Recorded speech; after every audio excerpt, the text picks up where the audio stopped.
It's another beautiful day in the winter of Paraguay. The winter, right? So it's gonna be like 75, 80 degrees for the next 2 days, and best 2 days for the adventure. So I am going to take a ride to not to Encarnacion, I went to there last time. I'm gonna take a ride to Concepcion. Never been there before. Most of these roads I've never traveled on a motorcycle. Some of them I have traveled by bus. Got a couple of maps, I've got my tripod, my cameras, I've got my clothing, I've got the basic tools, I got my windshield. I don't know, I think I have this stuff ready. I've ridden this thing about 1,400 kilometers already to get ready for the trip, and I think I'm good.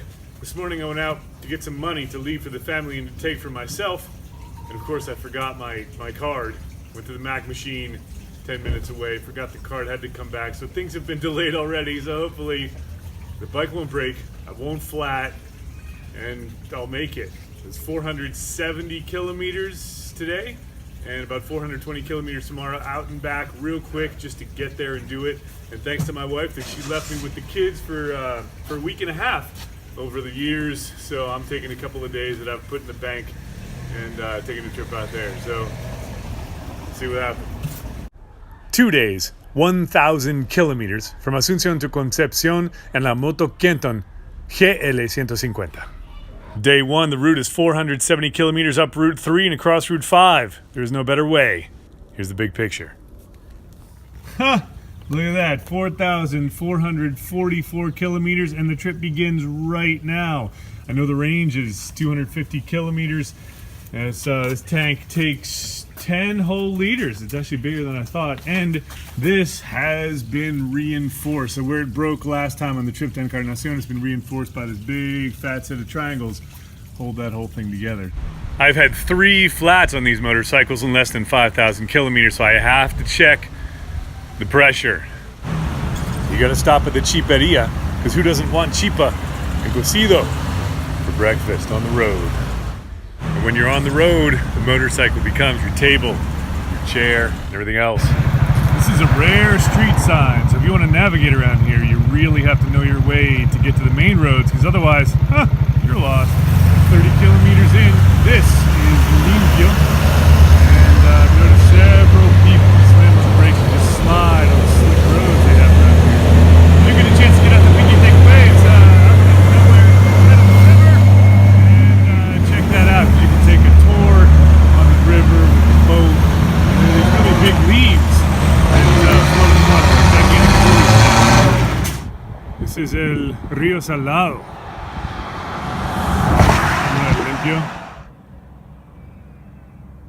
It took me forever to find earplugs. Gotta use them now.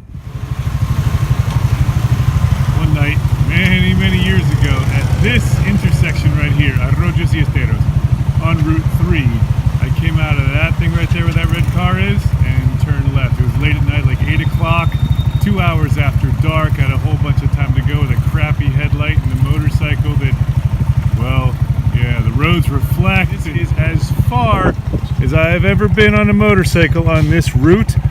About 75, 80 kilometers in. We're off to the races now. It's all new territory from here.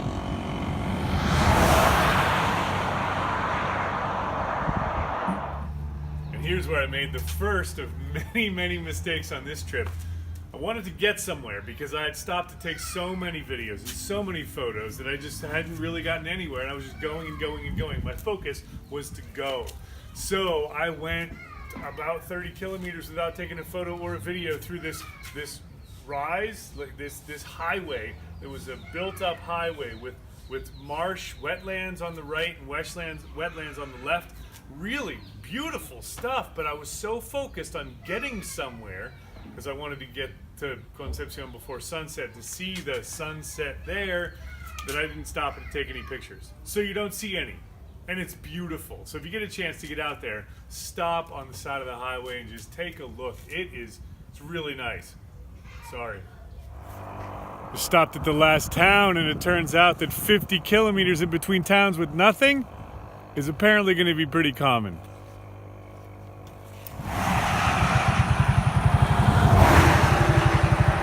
Nobody speaks English here, so I have no idea why it says I love Santani.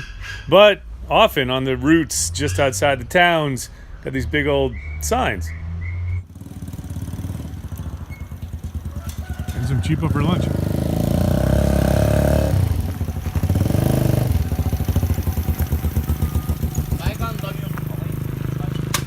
Up ahead, it's a several kilometer long construction zone, but they're just paving the main road. They're not paving the shoulder, so the motorcycle just sail right through in both directions. Whenever there's a bridge, especially a long bridge or a tall bridge, it promises to be water and some pretty nice views. So stop whenever you can and take a look. And check out the little dirt side roads leading to the water too. Beautiful views.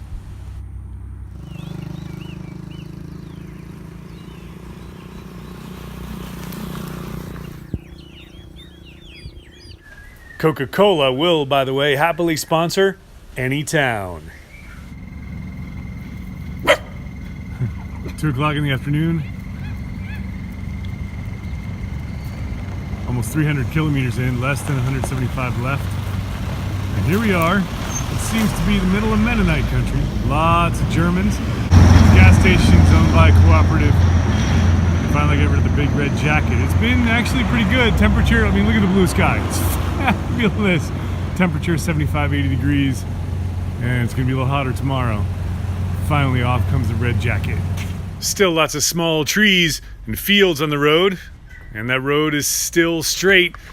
So let's put on the helmet camera and see what it actually looks like at speed. The road is higher than the shoulder, so a slight lean to the right and a tiny bit of an angle, and you're safely up on the high-speed section of the road.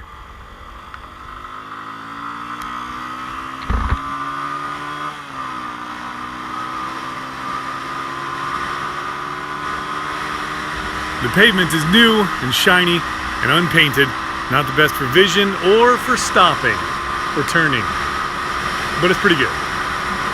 Motorcycles and slow-moving cars often roll the shoulder. Check your shoulder when you're getting off the road because motorcycles and sometimes cars will pass on the right. And careful as you drop off that lip.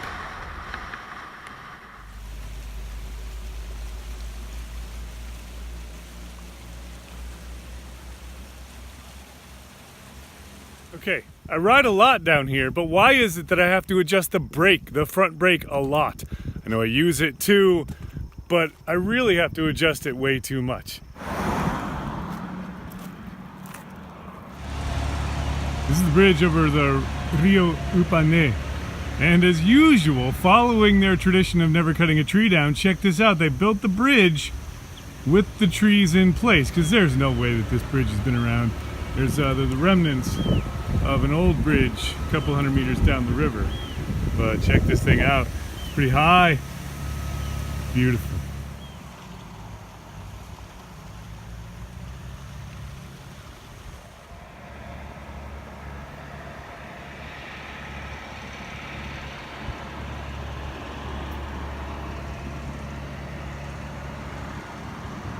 Some things in life are essentials, and a satellite dish is one of them.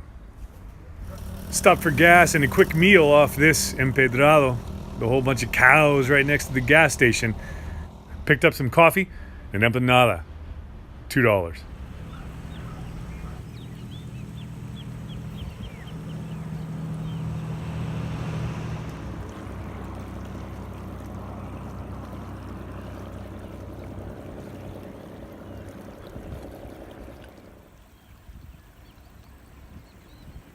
The clouds are beautiful. The sun is hot. I've got a t-shirt, long sleeve tee, and my mesh jacket on. Really comfortable. But you gotta cross the road running if you're in a school zone here.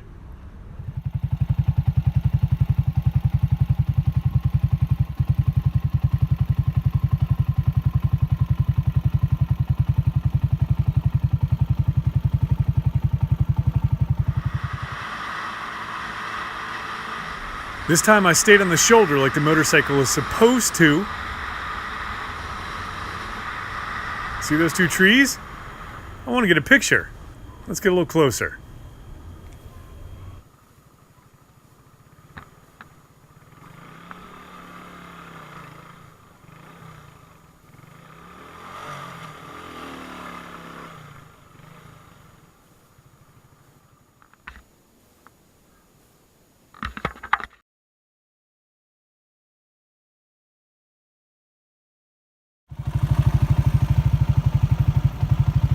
got 10 kilometers left, and we are only here in Uvuja'u porque there's no straight road. There's no road, and so we have to do this big fat circle. Beautiful.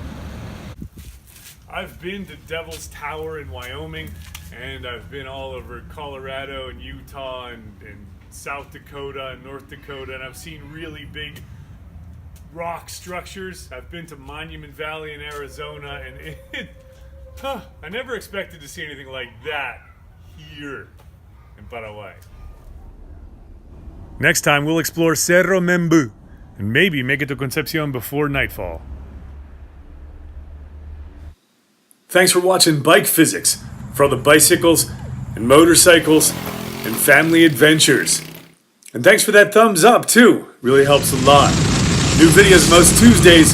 Subscribe for more. And you haven't figured it out yet, I got this other channel called Learn Physics. It's all about physics and education and that kind of thing. So check that out too.